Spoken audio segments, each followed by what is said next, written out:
to Deccan Dialogues. Are small states better for India? Is language alone sufficient as a basis for forming states? What should be the organizing principles of states? What should be the size of administrative units at the municipal level? Should we have a relook at the administrative organization of India and restructure it for efficiency? And is this the only restructuring needed? Or should we look at a new republic which will last us for the foreseeable future? Mohan, Guruswamy and Parakala Prabhakar discuss several relevant and topical issues in this episode of Deccan Dialogues. Thanks for watching. Please subscribe to this channel for immediate notification whenever a new video is uploaded. Mohan, we have 29 states in the country. People say that there should be more states. People say that the state should be small. We have, very unwieldy, very large states. But all this goes back to, of course, we put it in the context of India at 75. In 75 years, what is the political geography of India? We have seen, the princely states and the British administered India integrating, and then they are growing together. Now, people do not think in terms of, we were once a princely state. Now they're part of Karnataka, they're part of Andhra Pradesh, they're part of Telangana, they're part of Madhya Pradesh. Identities are now not princely state versus British India anymore. We've passed that. But the question remains now is to look at what should be the defining principle of the political geography. Now, you had presidencies, you had princely states, then you had linguistic states. Now, even linguistic states are now, for instance, Andhra Pradesh was the first linguistic state, but also the first linguistic state to be bifurcated into Andhra Pradesh and Telangana. So, I have been wrestling with this idea because, you must be aware that I was not in favor of, rather I was opposed to the dismemberment of the linguistic states, and therefore dismemberment or division of Andhra Pradesh. I had my own reasons for it. But during that time also, I was trying to see, if language is not the organizing principle of the political geography of our republic. Because if I look at the political map of India, starting from Assam, Bengal, Odisha, Andhra Pradesh, Tamil Nadu, Kerala, Karnataka, Maharashtra, Gujarat, Punjab, these are all, linguistic states.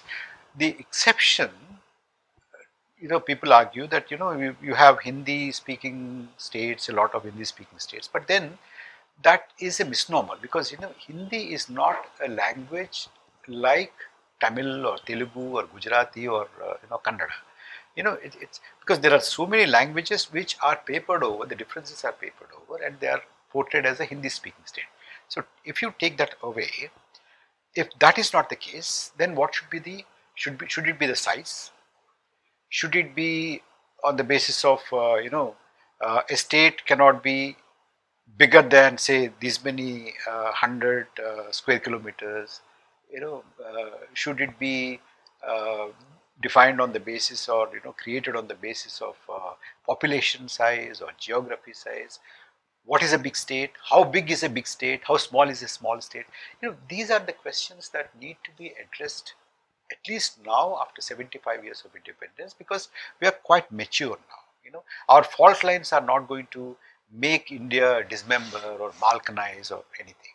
In the 60s, Professor Rashiduddin Khan, who later on went to Delhi to JNU, he came up with a proposal of, with a new map of India of about 46 states. The parameters he used was agroclimatic and ethno-linguistic. And he found out that many of these agroclimatic areas have ethno-linguistic characteristics also.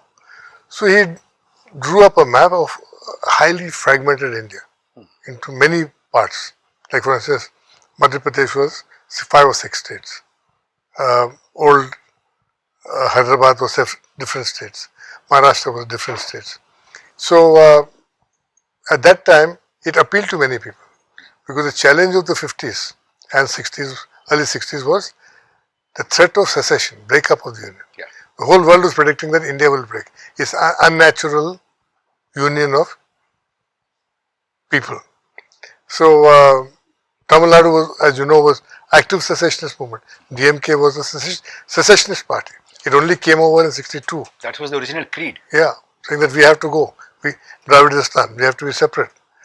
And there were secessionist movements in the northeast and Punjab, elsewhere also. But slowly got contained. Then they thought that small states will prevent the build-up of centrifugal forces. Large states were considered centrifugal. That they'll spin themselves out of the republic. You know. So then the idea was quite active. Break them up into small.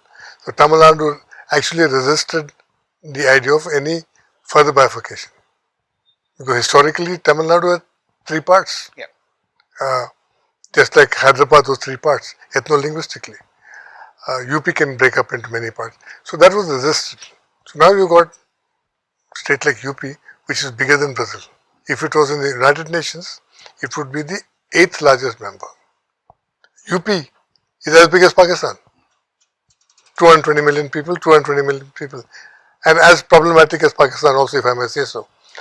This Bihar with 110 million people. So, and these are Hindi speaking, though in Bihar people say no, we are Maithili speaking, I'm Bhojpuri speaking, so we are not one. So this Hindi they say was It's an artificial construct. Absolutely, it was constructed by the East India Company. And in the census, by Dr. Gilchrist. Yeah, in the census of India, when people census people asked what's your mother tongue, people say that when we said Bhojpuri, still they wrote Hindi, and therefore inflated the figure of Hindi speakers. So question is, do we have smaller states based on those ethno-linguistic divisions? Bhojpuri has one state, Maithili has another state, then there is Awadhi, there is in Western UP they speak a different kind of language. Bundelkhandi, all these. So why not? Actually, if large administrative units generally not succeed in India. If you take outside UP, take the other big large states, it's Madhya Pradesh and there's Maharashtra, geographically very big. And there's Bihar. Maharashtra, if you take out Bombay, metropolitan area out of it and the... Or Vidarbha. Then, actually industries are very poor. The Maharashtra countryside is just as barren and poor than many parts of India.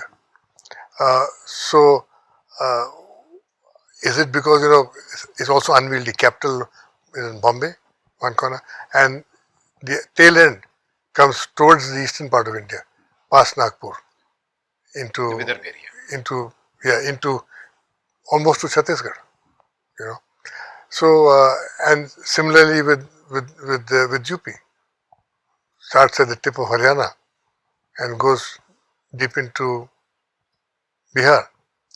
Whole Gangetic Plain is in UP, just like Indus Plain is in Pakistan. You got the Gangetic Plain, yes, same problems. Problems with agriculture, problems with low productivity, problems with poverty, problems.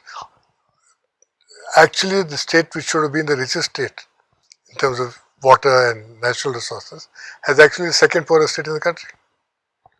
And I think basically the problem is it's too difficult to manage. I remember Dr. Chanari once told me, he said, impossible to manage UP. He said, he was governor there, 80 districts. He said, I tried to tour every district, but I couldn't do it in 3 years. He said, and there's so full of problems. And so I think something needs to be done to get the states back in balance. So which means we have to think about the organizing principle. True. What is the organizing principle? What could be the organizing principle? Because you see, ours is a very unique kind of a country, a nation. Unlike, one religion, one language nations like Italy, most of the European countries. It's not that. It's almost like an African continent contained in one country. Absolutely. You have different languages, several languages, religions, customs within a geographical region, within religion, castes, Physical appearances. And all these, if they are not properly integrated, the richness of diversity can become fault lines and can become sources of schism, sources of conflict, sources of divergence instead of diversity. But we also need to look at the administrative convenience. We need to look at what is the cohesiveness. Say, after all, I should feel that I belong to an administrative unit which is homogeneous. Other people in that particular unit are like me, speak like me, and similar customs, similar language, similar traits, similar practices. Not only that, you see, at the time of reorganization, first reorganization of states, the budgets of the states were small. After all, don't forget, the first 5-year plan was only 360 crores. And now, even a mandal budget would be about that much. Yeah. So, states have become big, but with big budgets. Big budgets mean more government, more work to do. Something. When Andhra Pradesh was undivided, the state budget used to be somewhere around 1 lakh of crores. That was in 2014. Once the state was divided into 2 states, each state had 1 lakh crore budget. Absolutely. How is that possible? But more sources of revenue, better collections of revenue, or central grants, all that. But you see, there is more money. More money means more management, more work to do. Got to spend that money. See that it's utilized effectively. And the functions of state have also increased. Manifold. So you need, therefore, smaller administrative units. That's, management-wise, that makes sense. And so you can't divide arbitrarily according to management lines and say, I have a matrix. That's right. And you can't, see, it's like the Berlin Conference in 1885 which divided Africa. That way, straight lines. Even the United States, if you look at the straight lines.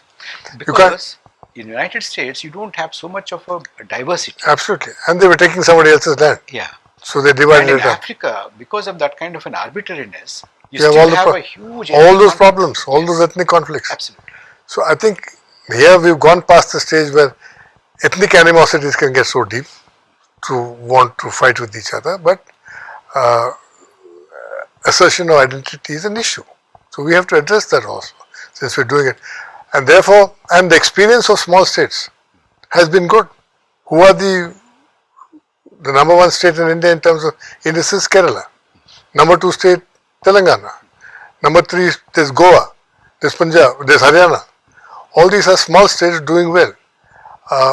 Maharashtra is an outlier in this. That's because of Mumbai. That's because of Mumbai, because that skews the picture. UP, Bihar, the big states, really doing bad. The outlier again in this is Tamil Nadu, which is a big state which has done well, but not as big as Bihar or whatever, but still a big state and also geographically spread out. But it has done. But then that's the traditional wealth of Tamil Nadu. Because it's got presidency, Madras, port, and early start in industrialization. Early industrialization, and then the historical legacies of great kingdoms there. So that continues. That permeates the minds of people. That we are not something which created by the British, but we have a line coming down for 1500 years or 2000 years, whatever. So I think Kerala is very wealthy partly because of Middle East, because the remittances. Seafaring state. I don't consider remittances. I consider it an export. You're exporting trained manpower, and you're getting money back. So it's a seafaring state, had a tradition of interaction with the Middle East and the Arab nations. Whereas Gujarat, which is also on the west coast, didn't have that tradition. Surat had to some extent, Nasik had, Goa had to some extent, but Kerala, the entire community was aimed at trade and was India's first trading nation. Also, the Chinese ships used to halt in Cochin before they went to carrying the cargo, and so you have all that historical. Whereas it did well. So Kerala, one could argue, even if it was a big state, would have done well. But as a small state, it did particularly well. And Telangana is a great example. Telangana, 8 years ago, the countryside was arid, backward. It was a poor state. I remember having done a comparison of Telangana and Bihar in the 80s, early 80s. And Telangana was worse off than Bihar in HDI, per income indices, all that. And then, resentment started surfacing in Telangana, so more money started coming here. But it never got a leadership which could assert itself till separation came about, and huge water schemes. Many people can say it was contributed to corruption, and people say, look, we've got water. I don't care if the government is corrupt. I don't, because all governments are corrupt. All politics is corrupt. All politicians are corrupt. Yeah. So they are here to make money. But we got something. And I can't believe this is the Telangana I saw 10 years ago. There's water everywhere. There's no brown patches you see. A few months ago I went to Mulugu. Completely transformed. Adilabad is transformed. And Mehboob is transformed. There's water everywhere. So water is wealth. So a small state could then focus on giving water to people in a small state. It did it well. Roads are very good. So you must give credit to either give it to the political party concerned, which I'm still reluctant to, or structurally a small state. Yeah. The other thing, of course, Telangana did was create small districts. So instead of creating decentralization, getting people to move upwards, push government downwards. So a collector is effectively sitting on a old tehsil of the old Hyderabad state. So tehsil. Mohan, this extends both upwards as well as downwards. The concept of smallness. That is the reason why I'm not very comfortable with this. One, of course, is my basic question: how small is small? How big is big? That's one. The second thing is that okay, if there is a large state, if there is a large state having large districts, then this is the problem really, is double the problem. Now, a large state with smaller districts probably and with much more decentralization probably will address a lot of these problems that we see in these big states that we have today.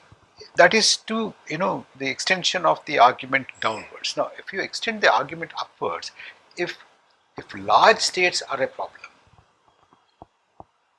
then large countries are also a problem. Not necessarily. You see, not necessarily, because if there is a large country, then its constituent units are smaller. They can be well governed. Similarly, if a state is large, but the constituent administrative units of that large state are smaller, then it could be better administered. Ultimately, the size, to me, the size is one issue, but decentralization is a much bigger and much more important, much more significant issue. No, decentralization actually in the context of India implies many things. Yeah. It is ceding power.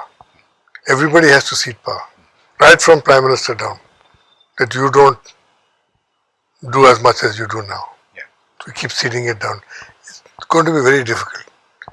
I think even if I have to have a tyrant in a big state, I'd have many tyrants in small states. Still serves a kind of decentralization, if you know what I mean. It takes government one step away, closer to people. But the danger of a tyrant on a large state And all of them are tyrants. Yeah. Because though in a party democracy, they're all mob leaders elected by mobs. And so actually, Elected autocrats. elected autocrats only sanctioned by, on the basis, not on the basis of a manifesto or a program or an ideology, but on the basis of caste or religion or whatever. On basis of flag waving, I call it. A flag waving democracy. Everybody is waving some flag to attract people. So, how far do you go with that? So, I think a small state makes a beginning, and a large state also has a deleterious effect on the state of democracy. When you're sitting in parliament, suddenly you have one cohort with 110 fellows sitting there, all looking alike, thinking alike, shouting alike. Voting en bloc. Voting en bloc. It has an effect on government. Yeah. Because then the government is constantly looking towards them. Yeah. And that means, therefore, that brings me to this point, Mohan. If you start making smaller states, not making all of them simultaneously small, but you start somewhere, like Andhra Pradesh, you make this small, you make another state small, but leave some states like UP and Bihar as big, that would result in the political disempowerment of these smaller states. absolutely. And the political empowerment or the political significance and importance of those larger states which remain large disproportionately influence the government of India, influence the union government, and therefore, the political. That's what I meant. They have an effect. It's a destabilizing effect on how power is balanced in this country. Which leads me to say this, that instead of responding to one agitation here, one agitation there, bifurcating this state, when there is pressure from there, bifurcate that state. When there is a pressure not to bifurcate another state, instead of that, I think at this stage, on this occasion, 75 years of India's independence, I think we should have a fresh look at what is the political geography of India. What are the constituent parts of the Republic of India, and what is the organizing principle of the units in the Republic? Its size, language, contiguity, population, as you said, agroclimatic zones. What should be the organizing principle? And once there's a debate, a lively debate, hope this triggers off a debate in the country among the people who are concerned about this. And whatever we do, I think it should be done in one stroke simultaneously, so that those who are not bifurcated, those who are not divided, are not at a disadvantage. There's a level playing field in the Republic. Large bifurcations have taken place. There are many small states now. There's Uttarakhand, there's Himachal. There's so many small states floating around. Bhutan, Sikkim. Not Bhutan, Sikkim, not yet. And there are other small states around. But Mayawati herself, who's Chief Minister of UP more than once, said that UP Assembly passed a resolution, Mohan. That you should have 4 parts. Yes. There's a UP resolution in. So why not do it? And I think this is not going to be a process which is going to start so much in UP as it starts in other states. So you can't be like this. You and I are sitting in the same room as equals. You can't come with 90, 80, MPs and dictate terms. And you can't weigh the cabinet down by sheer weight. After all, today if you look at many states in the south, don't have a place in the cabinet. Not represented in government. So who's going to speak for us in government? No, you got to have these arrangements also taken care of. So what is the House of States? What is that role? All these things have to be looked into, and I think the process has to start with small states. House of States is not really a House of States. It doesn't reflect, it doesn't represent Absolutely. this state's voice. It should become the House of States. It should become the House of States. In fact, under Sardar Vallabhbhai Patel, the Home Minister used to be called The States, Minister of States. Minister of States. It's no more a Ministry of States, it's the Union Home Ministry now. So I think we have to redefine the relationship between the Union and the states, and also arrive at some kind of a viable um, definition of the constituent unit. I think a very healthy, vigorous debate has to be initiated in this country on the occasion of our 75 years. Yeah, I think, certainly I would look at the big states, because of political reasons, that they should become smaller, for administrative reasons also, they become smaller, so that they can catch up with the rest. Now, the big states, unfortunately, have been left far behind. Even in Maharashtra, there is a problem. Vidarbha is left far behind from the rest of Maharashtra. Yes. So, you have to start equalizing all this. There's been a long-standing debate, demand for separate Vidarbha.